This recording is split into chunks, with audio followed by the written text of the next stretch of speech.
Assalamualaikum warahmatullahi wabarakatuh. Ayeuna nyaritakeun titisan Syah Yusuf Kodam 35 2 Baduy, urang simak bareng-bareng. Ketika Banten 2 geus berdiri, lamun urang geus aya ngadenge Kodam 35 Banten 2 ujung kulon kakarak bakal timbul tetesan Syekh Yusuf nu nyana nyekelan wasiat, bakal numbangkeun baduy anu boga ilmu pucuk umun.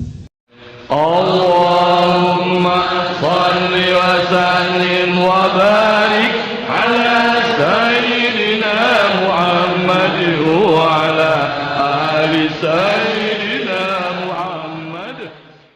Para jamaah kaum muslimin wal muslimat rahimakumullah, ingat ieu teh engke jaga Baduy bakal jadi Kabupaten Baduy, tambah kabupaten kedua Kabupaten Cigelis, kabupaten katilu bakalna Kabupaten Gunung Kencana, kabupaten kaopat bakalna Kabupaten Cibaliung. Opat kabupaten insyaallah bakal memenuhi persyaratan jadi provinsi. Jadilah engke provinsi ujung kulon, bakal aya Kodam Jaya 35, tidinya bakal ngebentuk Banten 2. Ulah kaget engke bakal terjadi seperti eta. Iraha eta di mana geus timbul riwayat Syekh Yusuf anu nyaritakeun baheula teh dek ditumbangkeun Baduy teh. Ulah cek Syekh Yusuf kabeh kaget kunaon make jeung diulah, keuna nyarahoeun orang Banten bahwa di urang teh aya orang purbakala. Mun di Amerika aya Indian, lamun di Kalimantan aya Eskimo, lamun aya Dayak, lamun di Garut aya orang Padukuhan, lamun di Banten aya orang Baduy. Baduy kebagi tilu, aya Baduy Rohimah cek Syekh Yusuf, aya Baduy Rohyati, aya Baduy Rohmati. Baduy Rohimah Baduy anu bakal arasup Islam, nu bakal ngabantu di mana geus terjadi provinsi Banten 2, bakal terjadi peperangan nu bakal dibantu ku Baduy Rohimah. Baduy nu kadua adalah Baduy Rohayati, nu hirup antara mempertahankeun Islam jeung mempertahankeun aslina kabaduyan, yakni sok disebut tradisi. Nu katilu adalah Baduy Ruhmati, otomatis rohna mati. Istimewa Syekh Yusuf ngomong teh hampir-hampir teu kaharti ku urang. Sugan teh manu katilu teh Baduy Rohmati, horeng ruh mati. Ruhna geus teu bisa diganggu gugat. Nu pertama berjuang asup ka lembur Baduy. Ieu adalah seorang utusan Banten nu sok disebut Wijaya, nu pernah basantren nyana ka Jawa Tengah ka Jawa Timur, memperjuangkan Islam asup ka nagara. Nah, padahal geus dilarang ku karuhun Banten ulah waka heuladan Wijaya. Kulantaran nyana boga titipan ti guruna kudu diperjuangkeun bae. Nyana terus berjuang, ternyata gelutlah nyana jeung oray. Rupana rupa oray, tapi di dieu make mahkota kerajaan. Tidinya terus jada berjuang memperjuangkan Islam, tapi Allah belum menghendaki. Nah iyalah tumbanglah nyana di ditu aya kuburana di Baduy. Maka orang dia kudu menghargai jeung menghormati, sebab nyana pejuang Islam. Nu engke bakal aya nu berjuang di tetesan ti Syekh Yusuf, berarti teh Syekh Maulana Hasanuddin.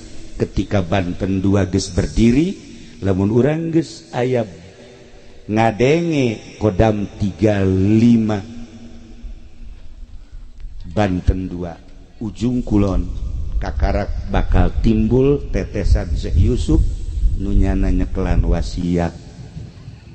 Nyana nyekelan wasiat bakal numbangkeun Baduy anu boga ilmu pucuk umun. Ilmu pucuk umun diakui ku ilmu Banten. istimewa luar biasa. Itulah para jamaah kaum muslimin wal muslimat rahimakumullah. Nu mantak lamun ku Syekh Yusuf harida ditumbangkeun baduy, urang moal nyaho. Kos kumaha bentuk baduy, kos kumaha nu asli, kos kumaha anu di kakina, kos kumaha anu patengahanana, jeung naon anu dilaksanakeunana urang lamun nyaritakeun baduy, masyaallah karim. Horenganan penuh ku unik-unik. Nyaritakeun tentang baduy aya di ilmu thariqah. Moal keluar ti ilmu thariqah Banten, ngabeberkeun tentang perjuangan Islam di Banten nu bakal diteruskeun engke lawanna rupa-rupa aya 3 lawan engke bakalna salah satu baduy rohimah nu bakal babarengan jeung urang berjuang numbangkeun baduy eta. Kitulah para jamaah kaum muslimin wal muslimat rahimakumullah, luar biasa. Percaya tuh percaya nyanggakeun sadaya-daya. Hanya jelema-jelema petapa lah anu nyaho kana lalakon seperti eta. Insyaallah engke bakal bukti. Sejarah jalan ka dieu ge memeh dibangun, ulah bener mah geus nyaritakeun 5 tahun memeh jalan dibangun. Waktu kula jaritakeun ke bakal aya jalan ka Citorek dirage. Engke bakal aya jalan dipaksakeun ka Baduy. Ketika jalan eta geus aya, walaupun kukumaha tetap bakal aya gerage ngan kazamanan jeung henteu lain urusan urang. Seputar sejarah ketorikohan Banten, perjuangan Banten masih terus sebab kerajaan Banten secara zahir aya, walaupun encan diakui secara batin mah terus-terusan encan tumbang kerajaan Banten, ulah dikira Banten tumbang. Engke bakal aya Banten 2 seperti tadi nu dicaritakeunana. Urang lamun nyaritakeun kos kitu sakumaha kolot-kolot urang baheula nyarita. Lamun kolot urang nyarita ke anu kupas amat. Itulah para jamaah ulah sieun nu penting mah rawat bae diri urang, rawat bae keyakinan urang. Eta mah hanya lalakon nu boga lalakon. Sebab aya kesultanan di mana aya kesultanan aya raja, berarti raja teh memperjuangkeun syariat Islam.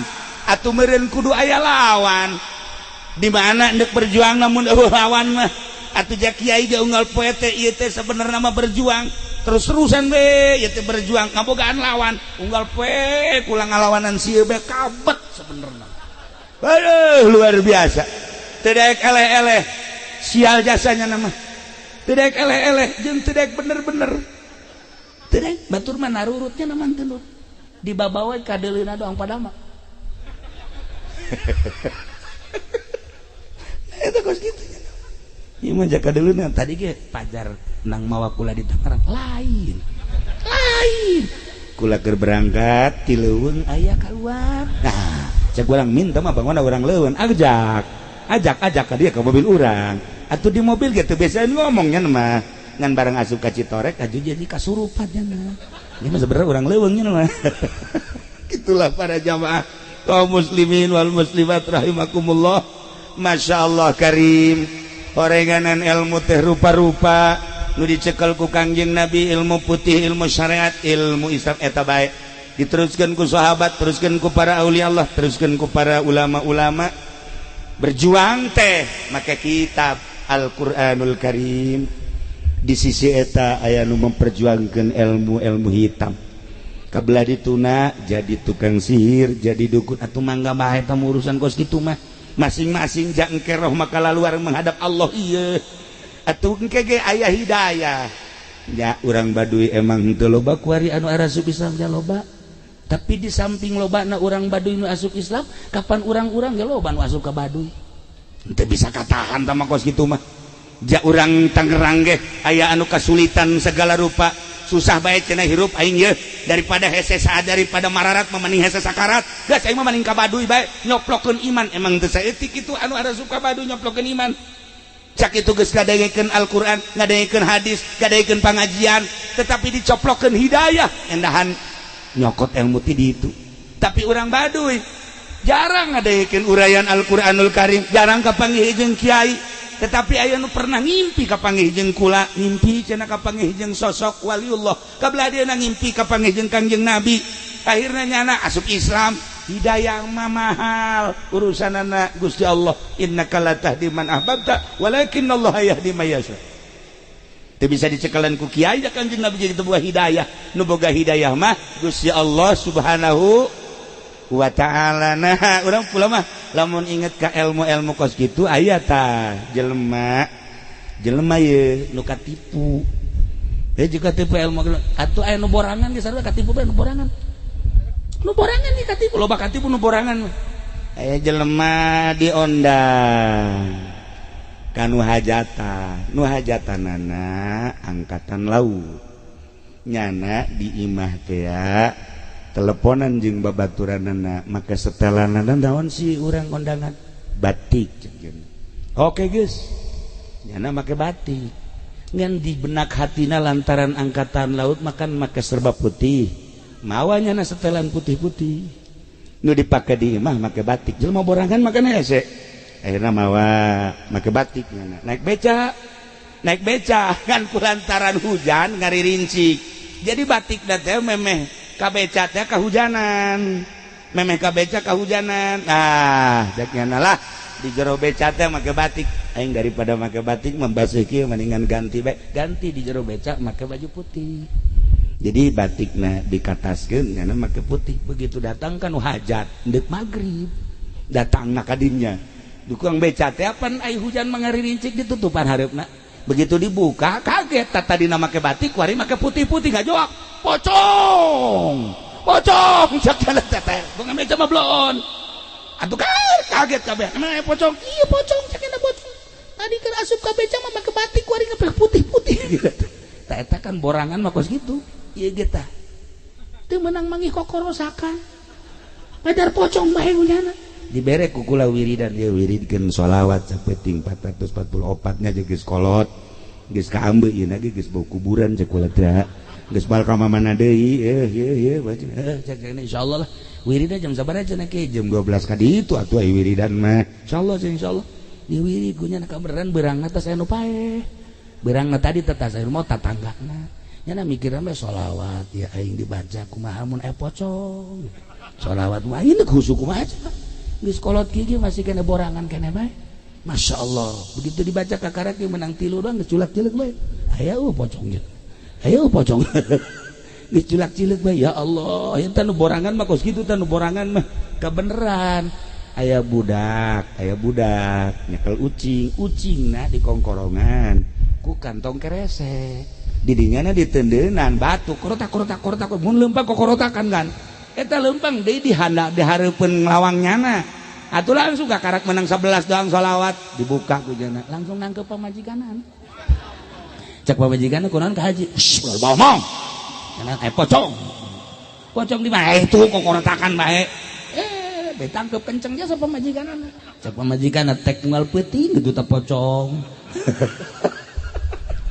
apa majikan mah kos gitu bae sia teu meunang bae urang wiridan haju ditoelan bae nah tapi di ditu tah mah di dieu mah leuwih parah sabarang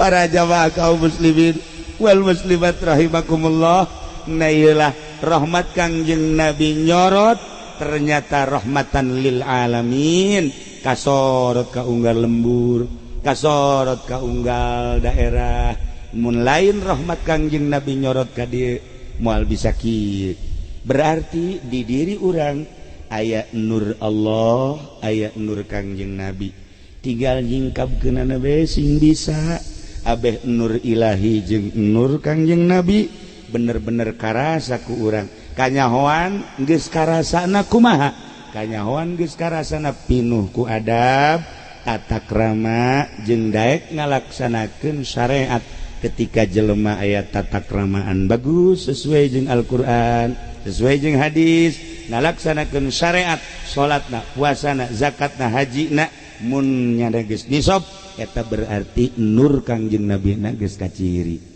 tinggal ngabongkar rasana supaya karasa Kangjeng Nabi kurang hadirna di hate supaya karasa nur Gusti Allah karasa di hate na etalah supaya dibongkar diperdalam deui kula mengamati di dieu luar biasa di dieu teh seakan-akan kos kerajaan kos kesultanan lantaran geus aya adab-adaban mun urang nyaritakeun benda kerep Cirebon di pangjumaahan teh ieu barisan leluhur kiai kiai kiai kiai kiai kiai. Barisan kedua ustad ustad ustad ustad ustad. Barisan katilu ieu adalah kitu bagian anak-anak anak-anak. Barisan kaopat masyarakat tokoh-tokoh tokoh-tokoh. Barisan kalima dan selanjutnya.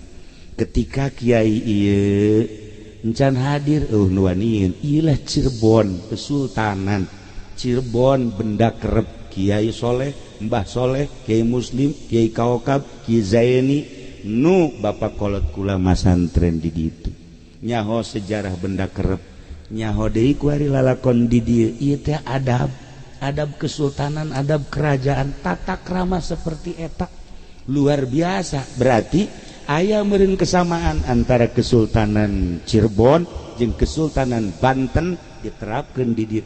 Malah di Bantenna nu eueuh ku hari malah di Bantenna sepi. Urang asup ka Banten aya adab teu aya, urang asup ka masjid aya adab teu aya, malah bercokol di Banten teh perebut wallahu alam naon diperebutkeunana. Nu jelas urang mah ku ari bersyukur ka Gusti Allah masih kene aya tata krama jeung adab-adaban kesultanan, adab-adaban aulia-aulia Allah. Kitulah para aulia Allah, henteu pernah we ka guru teh suul adab, henteu pernah bae ka guru teh nganyerikeun, teu pernah, paling negor dengan penuh adab. Dengan adab seperti eta jelema bakal ditaekeun ku Gusti Allah, dengan tawadu bakal ditaekeun ku Gusti Allah. Mantak sabenerna mah di daerah Citorek teh aya kekurangan aya kaleuwihan, sarua di daerah mamana ge aya kekurangan aya kaleuwihan. Geus kekurangan jeung kaleuwihanana urang saring hampura, saling jungjung, saling doakeun. Atuh kula khususna sarombongan kita ngerang ka dieu silaturahim intina majalah rek ngaji-ngajiteun rek neuleuh parawan urang di we sugan aya padahal mah pamajikan gue lagi milu sebenarnya mah ngan ieu mah nanyakeun parawan ge lain jang kula jang ieu we nu kararieu ye atuh sia mah modekeun urang dieuna ge sanu daekeun cing wih kitu amat cing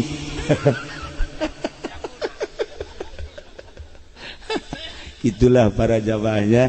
Jadi silaturahim antara kula jeung sarombongan jeung urang dieu ulah aya hijab ulah aya sekat, kula urang dieu sarua pada makhluk Allah Subhanahu wa taala, pada umat Kangjeng Nabi Muhammad sallallahu alaihi wasallam. Mudah-mudahan Alhamdulillahirabbil alamin. Hatur nuhun kasadayana sakitu tina guru urang, mudah-mudahan manfaat ilmuna.